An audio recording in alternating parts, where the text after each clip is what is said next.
Alright, so now we will be doing a problem session on your momentum and conserve and center of mass. Okay? तो सबसे पहले centre of mass देख लेते हैं यार. तो एक ये वाला क्वेश्चन बहुत ज्यादा आता है कि आपको एक कोई सिस्टम दे दिया, उसका सेंटर ऑफ मास आपको निकालना है. ठीक है, तो मैंने कई सारे आपको बताया तो थे थ्योरी के अंदर कि आप किस किस सिस्टम के कहाँ पे सेंटर ऑफ मास होते हैं. So now we will try to prove some of those, है ना. तो एक क्वेश्चन के फॉर्म में देख लेते हैं. तो आपको एक रॉड दी हुई है जो x इक्वल टू 0 से लेके x इक्वल टू l तक प्लेस्ड है. ओके, ठीक है. और इस जो रॉड है इसकी जो डेंसिटी है, the density varies as ax plus bx square. जैसे let's example, then you are supposed to find the center of mass of this rod. all right, so let us do it. तो देखो पहले निकालते हैं. तो क्या होगा यहाँ से, जैसे स्टार्ट करते हैं. तो आपको पता है कि सेंटर ऑफ मास की लोकेशन का फॉर्मूला क्या होता है, x dm अपॉन dm. बताया था ना ये मैंने. तो अब अपन जैसे कोई कंसीडर करते हैं एलिमेंट एट डिस्टेंस x, ठीक है, जिसकी विड्थ dx है. ये एलिमेंट वाली चीज यार अब तक समझ गए हो गया हो, नहीं समझे तो कुछ भी नहीं कर रहे अपन. एक छोटा सा एलिमेंट ले रहे हैं यार, कुछ नहीं, एक छोटा टुकड़ा ले रहे हैं, उसको dx नाम दे दिया, उसका नाम है बस, ये ज्यादा घबराने की बात नहीं है. तो x इंटू dm. तो अब लेट्स से कि आपका जो रॉड है उसका जो क्रॉस सेक्शनल एरिया है वो a है. तो dm की वैल्यू कितनी होगी, rho into a into dx, mass into volume, sorry density into volume.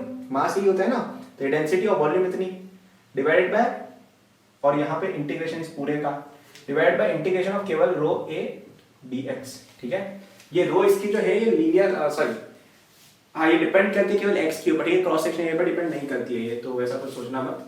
तो अब यहाँ पे कुछ होशियार लोग बोलेंगे रो काट देते हैं, तो नहीं काट सकते यार, क्योंकि वो इंटीग्रेशन साइन के अंदर है. ठीक है, और वो कांस्टेंट नहीं है, तो उसको अपन काट नहीं सकते ऐसे. तो यहाँ पे क्या होगा, a जरूर कट जाएगा कि a कांस्टेंट है, तो इंटीग्रेशन के बाहर आके कटेगा. ठीक है, तो मैंने यहाँ पे तो ऐसे ही काट दिया. तो अब आप इस इंटीग्रेशन को इवेल्युएट करने जाओ तो ये कुछ ऐसा दिखेगा, दिख रहा है ना, ये कुछ हो जाएगा x into rho ax plus bx square dx का integration upon ax plus bx square into dx, इसका इंटीग्रेशन. ठीक है, तो ऊपर का कितना आ जाएगा वैल्यू ax स्क्वायर, और ये 0 टू l, 0 टू l, तो ये हो जाएगा ax square by, sorry ax cube by 3 plus bx power 4 by 4. ठीक है, और नीचे आ जाएगा ax square by 2 plus bx square by bx cube by 3. ठीक है, और ये इंटीग्रेशन 0 से l जा रहा है, तो ये तो आप कर लोगे, कोई दिक्कत वाली बात है नहीं, है ना. फिर भी अगर देखें तो क्या हो जाएगा, ये हो जाएगा an cube by 3 plus LCM निकाल के अगर बात करें तो हो जाएगा 4 प्लस 3 इंटू 7 अपॉन 12, और यहाँ हो जाएगा 3 प्लस 2 5 और ऊपर 6, और ये हो जाएगा आपका कितना 7 बाय 10 l. ठीक है, तो अब अपन इसको थोड़ा फैक्ट चेक करने की कोशिश करते हैं. तो देखो आपकी जो डेंसिटी वो धीरे धीरे एक्स के साथ इंक्रीज हो रही है, तो इसका सिंपल सी बात है यार कि आपका जो रॉड है वो इस तरफ ज्यादा भारी हो रही है. तो ऑब्वियस सी बात है कि it would be towards the right hand side of the centre point, है ना. ये आपको दिख रहा होगा ना ऐसा सिंपल सा. तो ये देखो ये आ भी रहा है 7 बाय 10 डिस्टेंस पे, यहाँ से मिडल से थोड़ा सा उस तरफ. ठीक है, तो ये आपके सेंटर ऑफ मास के जितने भी क्वेश्चन होते हैं ना, उनमें आपको ये चीज करनी होती है. ठीक है, कि आप इस तरह से कुछ कैलकुलेशन वगैरह कर पाओ. अब जैसे ये वाला होता है ना सेमी सर्कल वाला केस, सेमी सर्कल वाले केस में भी आप ऐसे ही कुछ कर सकते हो. ठीक है, सेमी सर्कल के अंदर x जो है वो आपका 0 रहेगा. आई थिंक ये तो ऑब्वियस होता है बिकॉज ऑफ सिमेट्री, क्योंकि इसको उल्टा कर दो तो भी यहीं पे आएगा ना. तो ये मिडल में होगा, centre of mass balance middle में होती है ना. कोई अगर आप रिंग लोगे आधी, वो मिडल में बैलेंस होती है. आई थिंक ये ऑब्वियस सी बात है, राइट. बट इसका y डिस्टेंस अगर अपन ढूंढना है ना, तो y डिस्टेंस ढूंढने के लिए अपन क्या करते हैं, यहाँ पे अपन तरकीबें इस्तेमाल करते हैं. ठीक है, फॉर एग्जाम्पल अपन जैसे एंगल थीटा पे यहाँ पे बात करते हैं, यहाँ पे थीटा के बेसिस पे एलिमेंट ले लेते हैं. यहाँ पे अपन जैसे dx के केस में ले रहे थे, तो यहाँ पे अपन d थीटा जैसे एलिमेंट लेंगे. ठीक है, और इसका अपन यहाँ पे भी एलिमेंट ले लेंगे, तो ये दोनों का y तो कैंसिल हो जाएगा, राइट. और अगर अपन इन दोनों के ऊपर सेम वाली इक्वेशन लगाए ना y के केस में, तो यहाँ पे आप r इंटू साइन थीटा लोगे, जैसे r sine theta into dm करोगे. ठीक है, y अगर अपन निकाल रहे हैं, यहाँ पे अपन y of the centre mass निकाल रहे हैं, तो अपन इसके केस में क्या निकाल रहे हैं यहाँ पे, मैं फटाफट से मैं बता रहा हूँ आपको कि इस केस में आप कैसे प्रूव कर सकते हो. ठीक है, आई डोंट, तो ये हो जाएगा आपका y dm upon dm, y centre of mass. ठीक है, तो अगर आप निकालोगे इसकी वैल्यू, तो आपके इस एलिमेंट की अगर अपन बात करें ना, तो इसका जो आपका y है वो कितना हो जाएगा r sin थीटा. अगर थीटा एलिमेंट पे देखो ना, ये होगा ना y, और dm कितना होगा इसका, dm निकाल लो. अगर इसकी डेंसिटी रो है तो रो इंटू डी थीटा, इसको आप इंटीग्रेट करके देख सकते हो जो भी आंसर वगैरह आपके आते हैं, ठीक है। हाँ, अब यहाँ पे कई बार इसका मास भी दिया हुआ होता है आपको, तो उसके अकॉर्डिंग आप निकाल सकते हो रो की वैल्यू मास पर यूनिट लेंथ वाले के हिसाब से, है ना, मतलब मास पर यूनिट एंगल के हिसाब से आप निकाल सकते हो ना। आपको रो डी थीटा जैसे निकालना है तो ये रो क्या है, बेसिकली रो ये है कि पर एंगल पे आपको कितना मास है, तो इसका मास m है और ये टोटल एंगल कितना है पाई है, तो इतना मास हो जाएगा इन डी थीटा एंगल। समझ लो क्या कह रहा हूं मैं, तो ये बेसिकली ये लिखा हुआ है दिस इनटू दिस, तो ये क्या हुआ है, ये इसका y coordinate into dm of this. अब dm कितना होगा, डी थीटा एंगल है तो इतना होगा इसका dm, है ना, क्योंकि ये टोटल पाई एंगल था उसमें से डी थीटा आपने लिया, ठीक है। तो ये आपका हो गया आंसर, इसको आप इंटीग्रेट करके निकाल लीजिए आंसर। तो ये जस्ट मैं डेमोस्ट्रेट करना चाह रहा था कि कैसे इन केसेस में आप कर सकते हो ये आंसर कैलकुलेशन, ठीक है। तो centre of mass of a variable mass system आप निकाल लोगे I hope after this example, ठीक है। इसके बाद मैं रिकमेंड करूंगा काफी स्ट्रांगली कि आपको एचसीवी में या एनसीईआरटी में भी वैसे जा सकते हो, बट एचसीवी में मैं कहूंगा वहां पे जाके आप कुछ इस तरह के ऑब्जेक्ट्स का देवे, ये वाला मैंने बता ही दिया, एक सेमी सर्कुलर प्लेट का जैसे दिया हुआ है, स्फीयर वगैरह है, हेमिस्फीयर है, इनका सेंटर ऑफ मास का कैलकुलेशन करके बता रखा है। तो मैं स्ट्रांगली सजेस्ट करूंगा एक बार उसको सीख लो, क्योंकि उससे आपकी दो चीजें हो जाएंगी, है ना। पहला ये एक एग्जांपल मैंने करके बता दिया है, बाकी आपको प्लीज खुद देखना चाहिए, उससे आप दो चीजें कर पाओगे। पहला ये कि आपको ये प्रूफ समझ में आ जाएगा तो आप सेंटर ऑफ मास को ज्यादा अप्रिशिएट कर पाओगे, एंड सेकंड कि आपको इंटीग्रेशन ढंग से करना आ जाएगा। भले 1-2-3 घंटे लगे, लेकिन प्लीज ये ट्राई करना ताकि आपको इंटीग्रेशन समझ में आ जाए। आधे बच्चों के में इंटीग्रेशन ही समझ में नहीं आ रहा होता है।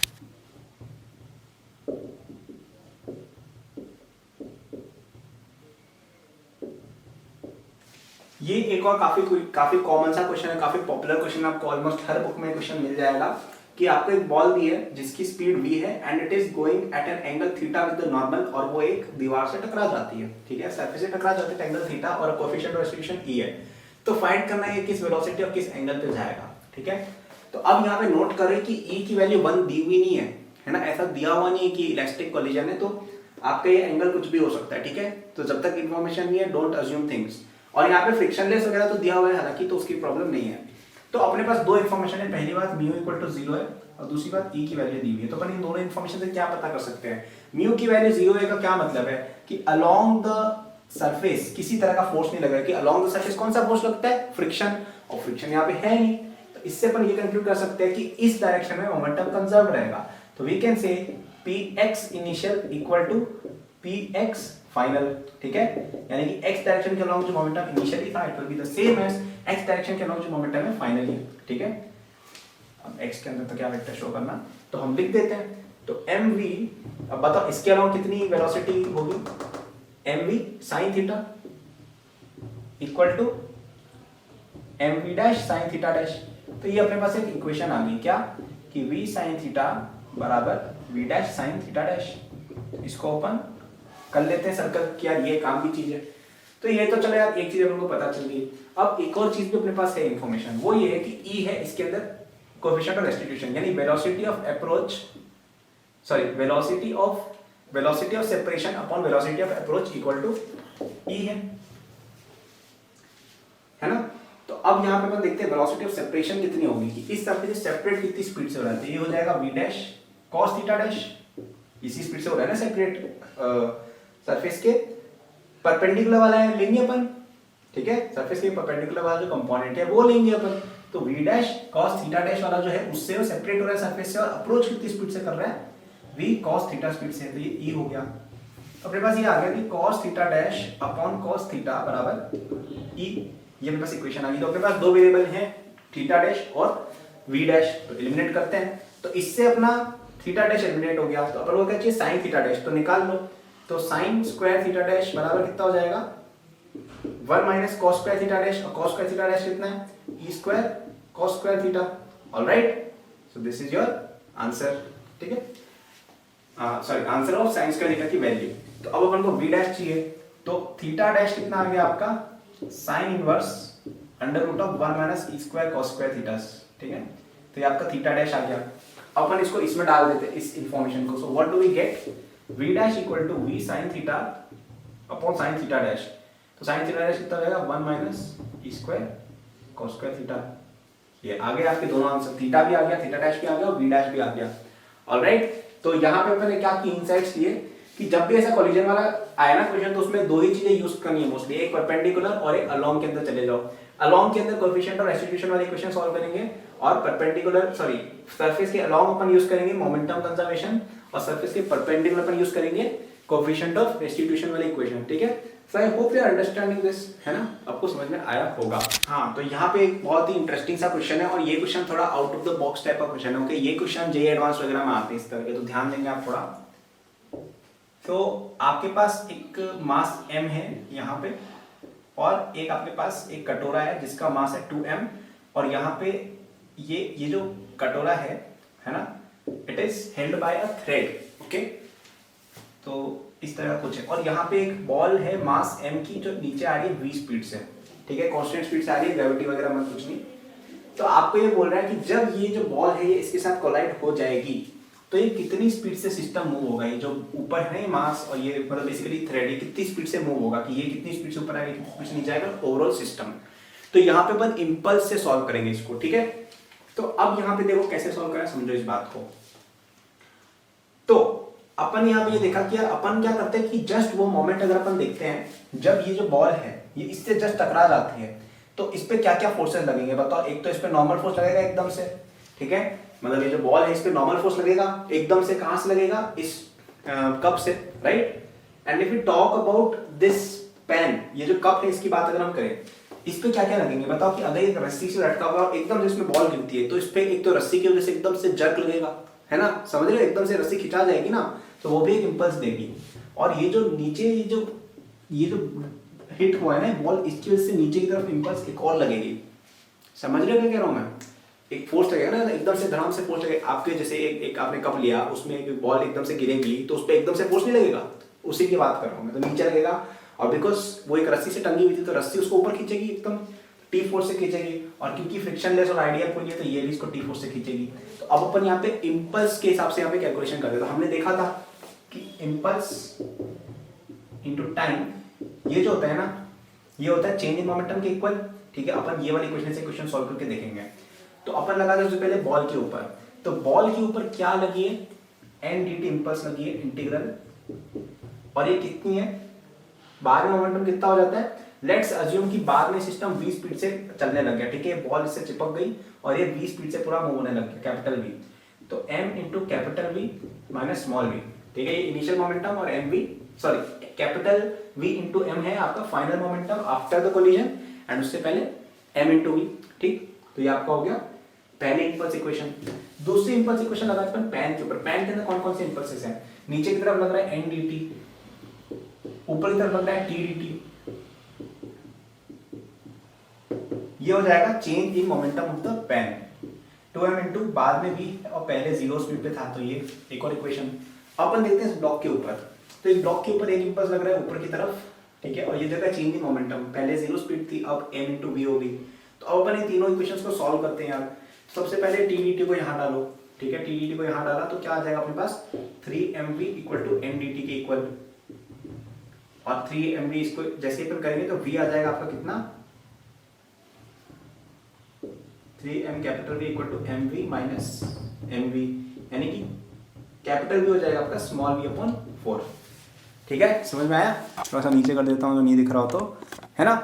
तो बेसिकली क्या था ये क्वेश्चन, थोड़ा सा प्लीज समझना, ये अलग तरह का क्वेश्चन है, ये आपने शायद नहीं देखा होगा। ये हमने इंपल्स के बेसिस पे एनालिसिस किया।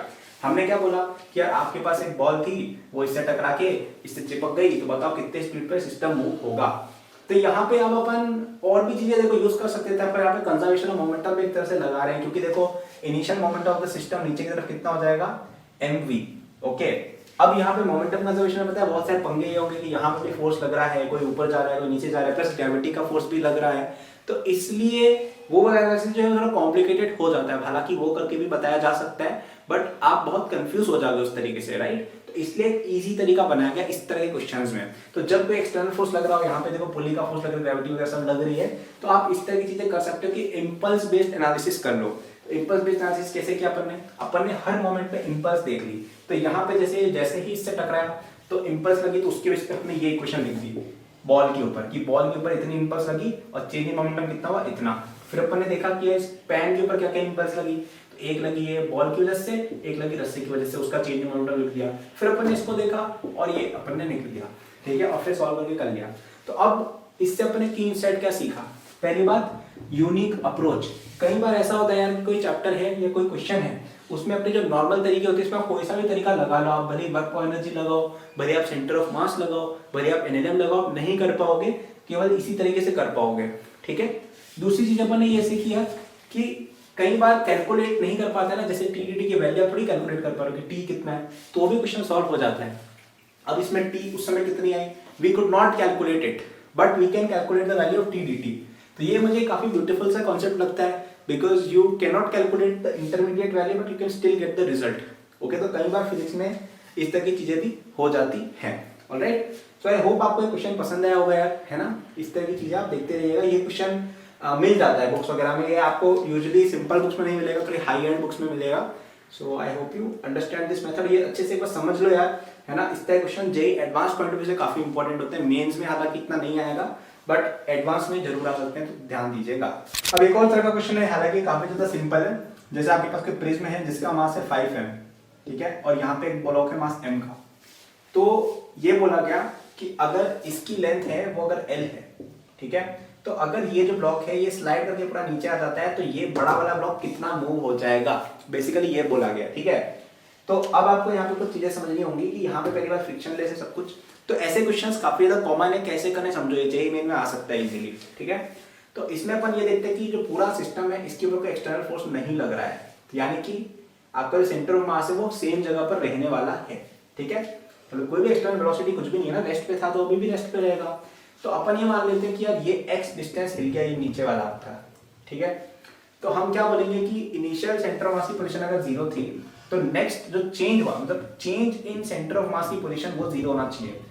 यानी कि आपका x1 का delta into m1 plus x2 का डेल्टा इंटू m2 बराबर 0 होना चाहिए, ठीक है। इसे बताया था ना मैंने। मतलब ऑब्वियसली बात है यार, अगर ये 0 है तो अगर आप लिखोगे भी ना इक्वेशन कि xcm into m1 sorry x1 into m1 plus m2 into x2 upon m1 plus m2 equal to xcm, तो उसमें डेल्टा लगाओगे सब जगह, तो m1 m2 तो चेंज हो नहीं रहा है, तो ऊपर x1 और x2 पे डेल्टा है, वही लिखा हुआ है मैंने ये, ठीक है। तो ऊपर वाला कितना मूव हुआ, ऊपर वाला जैसे टोटल डिस्टेंस l मूव हो गया है, ठीक है, तो m into l मूव हुआ है, इसको लग रहा है कि l मूव हुआ है, लेकिन ये सच में कितना मूव हुआ है, l माइनस x, क्योंकि ये नीचे वाला आगे बढ़ चुका है। और आगे क्यों बढ़ेगा, क्योंकि ये नीचे अगर आ गया तो ये इधर गया, तो यानी कि इस एनर्जी को उधर जाना पड़ेगा ना सेंटर ऑफ मास को बैलेंस करने के लिए। अगर ये भी इधर जाता तो ये भी इधर आ रहा है, वो भी इधर है, तो सेंटर ऑफ मास इधर चला जाएगा, जबकि एक्सटर्नल फोर्स कोई वेलोसिटी है नहीं, तो इसलिए ये नीचे वाला उधर जाएगा, ठीक है। और ऊपर वाला कितना मूव हुआ, x ही मूव हुआ है केवल, ठीक है। तो इससे अपन निकालेंगे कितना, x इक्वल टू l/6, ठीक है भाई, समझ आ गया क्या किया इसमें। तो ये क्वेश्चन बहुत ज्यादा आता है। कई बार ऐसा होता है कि एक आदमी चल रहा है यहाँ पे 20 स्पीड से, ये m है, तो बताओ ये नीचे वाला कितना स्पीड से चलेगा। तो मान लो ये v' स्पीड से जा रहा है, तो अपन क्या बोलेंगे, ऊपर वाला कितनी स्पीड से जा रहा है, v माइनस v' स्पीड से जाने लग गया, और नीचे वाला कितनी स्पीड से इतनी जा रहा है, और सेंटर ऑफ मास जो है उसकी वेलोसिटी फिक्स्ड रहनी चाहिए, ओके। तो इस लॉजिक से क्या आ जाएगा, v' equal to mv upon m plus m। तो ऐसे क्वेश्चन भर भर के पढ़े हुए हैं ना, तो इनका लॉजिक मैंने समझा दिया आपको कि इसमें लॉजिक क्या लगता है कि आप ऊपर वाले नीचे वाले को मान लो कि वो x स्पीड से x डिस्प्लेसमेंट हुआ या v' स्पीड से चलने लग गया, ऐसा नीचे वाले का मान लो जो ओरिजिनली रेस्ट पे था, और जो मूविंग बॉडी है उसका उसके अकॉर्डिंग रिलेटिव कैलकुलेट कर दो, जैसे यहाँ पे किया अपन ने, ठीक है। तो यहाँ पे की इनसाइट आपका ये था, ओके। तो यार ये मैंने काफी सारे क्वेश्चन आपको कराए, centre of mass related, momentum related, बहुत सारी चीजें आपको कराई हैं। Thank you for watching this video till the and. I am sure that you enjoyed it. यदि आप अपनी पूरी जेई प्रिपरेशन मेरे साथ करना चाहते हैं तो आपको डिस्क्रिप्शन में मेरे जेई के फुल कोर्स का लिंक मिल जाएगा।